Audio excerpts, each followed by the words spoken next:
Hey, what's up, you guys? It's your girl, Alexandria K, aka Alex the Mogul. I'm just gonna get right into it. Y'all know how I do. Today, I am going to talk about the most important things to consider when you're purchasing a new car, whether it be from a dealership or a tote the note place. I would never recommend going to a tote the note place, but if you absolutely do not have a choice and you have to go there, I'm going to give you guys some tips as well. So I'm going to start off with the big name dealerships and the steps that you should take when you go from them. Some of them have in-house financing, which is not recommended, but it's not bad because sometimes the in-house financing is better than what the bank can provide. But more than likely, we are going to try to finance through our bank, okay? We're going to try to get a loan from the people that we bank with, or a bank that we may not bank with, but they're a major bank. They have really good interest rates and will give you guys a really good deal.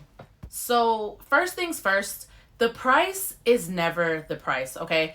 So whenever you go to a dealership and you see the sticker on the car, the MSRP, or they may have it written on the top of the car, that is never the price. More than likely, it's never the price. You can always talk them down. There's always room for discounts. Make sure that you check for add-ons. A lot of dealerships will have add-ons, like add on the floor mats, they add on leather protection, they add on windshield protection. All of those things are not necessary. That stuff can end up costing you an extra $2,000 to $5,000 on your loan. If those are not things that you're looking for, automatically no. Tell them take that off. I don't want to have any add-ons. Now, sometimes add-ons are necessary. Like me, myself, I'm really rough. I'm really hard on tires for some reason. It's not even me. It's just Texas roads, right? There's a lot of construction, a lot of potholes, a lot of nails, so I run through tires. So one thing that I normally do add in to my agreement is tire and wheel package. Some people provide it, some people do not. If they do provide it and you're rough on tires like me, I would highly recommend it. But other than that, the unnecessary add-ons, the packages that they have, you don't have to add that. Like I said, you could save yourself up to $2,000 to $5,000 by just telling them you don't want the add-ons. I want you guys to understand, never, ever, ever go to the dealership and tell them how much you have to spend. Don't say, hey, well, I'm looking to spend $30,000 or I'm looking to pay $750 a month. Like, that's what I want to pay. No.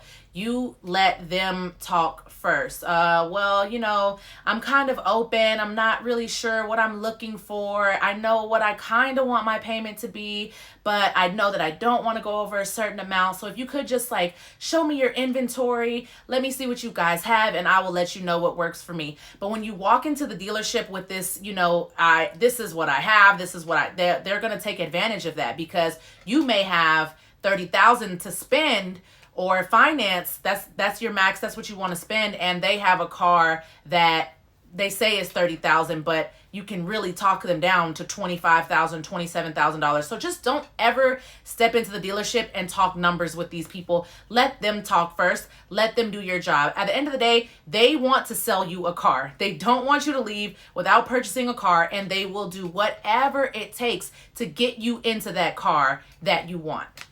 Another thing is, don't rush the process, okay? It may take you 2 days, it may take you 2 weeks, but either way, don't rush the process. Take your time. There are so many dealerships all over.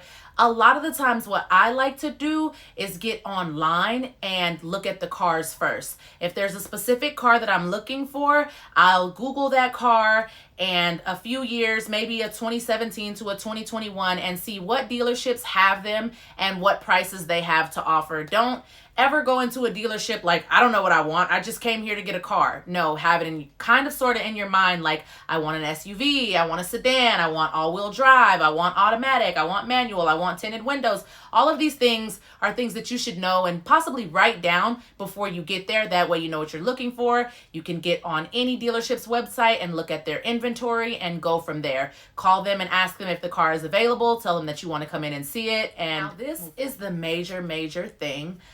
I want you guys to understand that it is not necessary to put a down payment down on a vehicle, especially if you're getting financing from a bank. So when you walk in there and they say, are you looking to put money down? No, absolutely not. I don't want to put anything down. And to be honest with you, when you go in there and you put $2,000 and $3,000 down on a vehicle, it only changes your payment about $100. It doesn't make a big difference. Now, if you want to put down a down payment, payment because you want to have a cheaper monthly payment, then by all means, you do that. But to me, it's just not worth giving them $3,000, $4,000, $5,000 to have $100 off of my car note every month. So if you can, yeah, no, guys, I don't really want to put any money down. I want to leave with all of my money in my pocket, which is extremely achievable. It doesn't really matter what your credit score is. A credit score is important, but more than anything, it's your credit history. I had a client the other day. I went to try to help them purchase a vehicle, and they had like a 670 credit score, which is great, right? Zero credit history, nothing on the credit report, and not one bank would approve this client for a loan because they had no credit history. But I've also had clients who have a 590 credit score, and they go in there and they get whatever they want, still with no money down. And it's because they had a long credit history. They had bills that were paid on time. They had loans that were paid off and loans that were paid on time. That is the most important thing that the bank is looking for. Who are you, and do you pay your bills on time? So let's say you bank with Navy Federal, or you bank with Capital One, or you bank with Chase, and you have a really good relationship with these people. Your direct deposit is going in there every month, or you're making cash deposits every month. Your e-commerce deposits, they're coming into this account. These are the people that you want to go get your loan from, okay? So what you'll do is you'll either call, get online, or go to the branch, and you will fill out an auto loan application, okay? And Capital One will say, congratulations, we've given you $40,000 for a vehicle. Or Navy Federal will say, congratulations, you have $65,000 for your new vehicle. You've been approved for $65,000. And then what you'll do is you'll go to Navy Federal's, whatever, they'll send you a link, right? And the link will give you access to every dealership that Navy Federal works with. And so then you'll go to these dealerships, see which ones are closest to you, see which ones have the vehicles that you want. You call them, hey, is this vehicle available? You go there, you check out the car, and when you get there, you have them call Navy Federal. Navy Federal sends them the money, and then that's it. The deal is done. And then you'll be paying Navy Federal every month. Now, it is the exact same thing when you allow the dealership to run your credit. The only thing that they're doing is running it through all of these different banks: Chase, Capital One, EECU, PNC, Bank of America, Navy Federal, and they're seeing which one of these banks is going to approve you, right? So say for instance, every bank approves you. The next step is to see which bank has the best interest rate, okay? Because that interest rate is really what can make or break you when you're purchasing a car. A lot of people look at the number when they're purchasing a home or a vehicle or whatever, but the big thing is the interest rate. So Capital One may have an interest rate of 13.7% on your loan, which is ridiculous. It's extremely high. And that interest rate can really make or break your term, right? It's going to affect your payment. It's going to affect how long you have to pay for this vehicle. It's going to affect how much money you pay in interest, okay? So the vehicle may be $50,000 and they give you a 13% interest rate. Then you will be paying an extra 13% in interest on top of whatever that vehicle. Federal might come through and say, hey, we have 8.2 interest rate, which is still high, but right now the way the interest rates are with vehicles, that's pretty decent. I'm not going to lie to you. But then the dealership, the in-house financing, say it's a really big name and they have in-house financing, they may say, well, we are able to provide you a better interest rate than Navy Federal. We want you to finance with us. Navy Federal is offering you 8.2%. We're going to go ahead and give you 7.9%. Then obviously the better deal would be to go with the dealership's financing. Now, it's completely up to you, however you want to do it. These are just some suggestions on how this process should go. So you can also get on Google and check the Kelley Blue Book value of a car, okay? If you're looking for a 2010 Mustang or a 2017 Jeep, get on Google and look at the consumer reviews for the vehicle, okay? See what the common issues are for the vehicles. Check out the Kelley Blue Book value. Know what the car is worth before you go buy it. A lot of big name, every brand of car has an issue that they come with. This brand may have transmission issues. This brand may have issues with the power steering. So these are things that you should look for: consumer reviews Google, just get another opinion on the vehicle from people who have actually owned and driven this vehicle. Check and make sure that there are no recalls on the car, especially if you're not getting a warranty. Just whatever may have you, check and look into these things before you purchase this vehicle. This is really in depth, and I know a lot of people don't necessarily care about these things, but in the consumer reviews, just even when you look it up on Kelley Blue Book, look at the fuel efficiency, look at the reliability, look at the technology that it has. Make sure if you want Apple CarPlay that the car has Apple CarPlay. If you want ambient lighting, make sure that the car has ambient lighting. These are all things that you should look for. I never want you guys to just go into a dealership blind, just ready to purchase anything. That is how they get you. So this is for people that are purchasing from Tote the Note dealers, and also large dealerships as well, because they're not perfect, right? Dealers are dealers. Some of the things that you want to look for are the tire tread. Okay, let's see what the tire tread is. Don't purchase a car that has bald tires on it.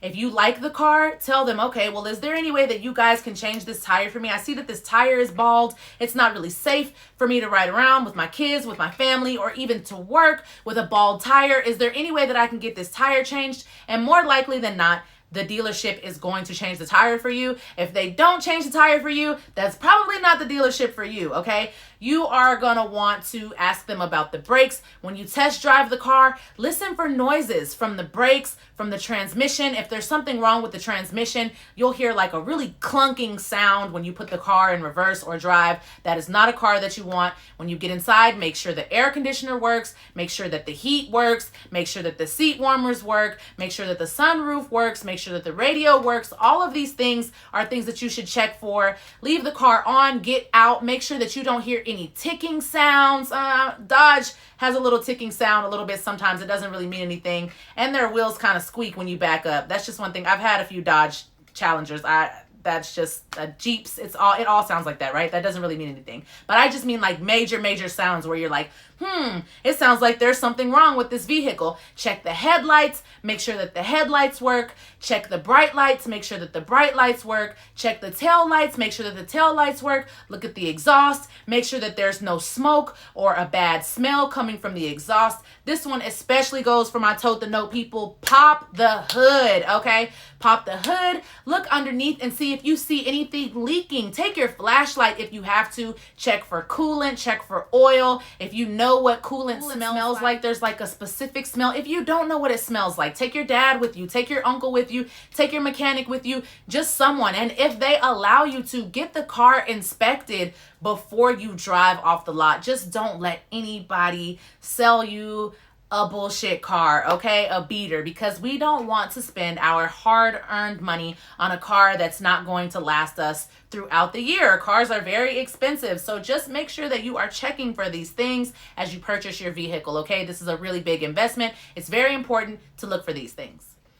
If you are buying a used vehicle from a big name dealer, I would suggest to go with certified pre-owned, okay? So when a dealership has a used car that is a certified pre-owned vehicle, they take a little more pride and a little more care of the certified pre-owned vehicles, okay? These go under inspection and they check all of these things for you, the brakes, the tires, the fluid, all of these things. And then more than likely, you'll get a warranty on the vehicle. You'll get the original factory warranty, or they will give you an extended warranty when you get a certified pre-owned vehicle. They may call it a CPO, but if you are looking for a used vehicle, not a brand new vehicle, I would go to the dealership of the name of the car that you're looking for. If it's Honda, go to Honda. If it's Kia, go to Kia and ask for certified pre-owned. That way you know that you're still getting a really good car versus going somewhere and they're just like, yeah, we got some pre-owned vehicles, but there as is no warranty.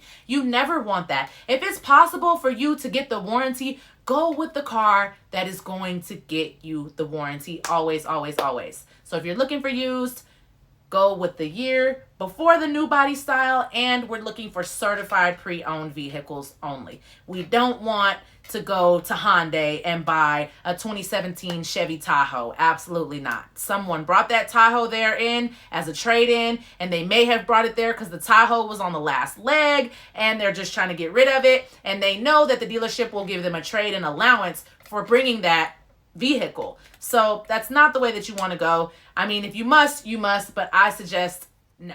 Make sure that the car has the amount of space that you want inside, the cargo space, the space for your kids. Check the safety ratings. These are all things that I want you guys to look for when you are purchasing a new vehicle. And that's it. That's about all I have, you guys. So these are the things to look out for when you're purchasing a new vehicle. Please don't get screwed over by these dealerships.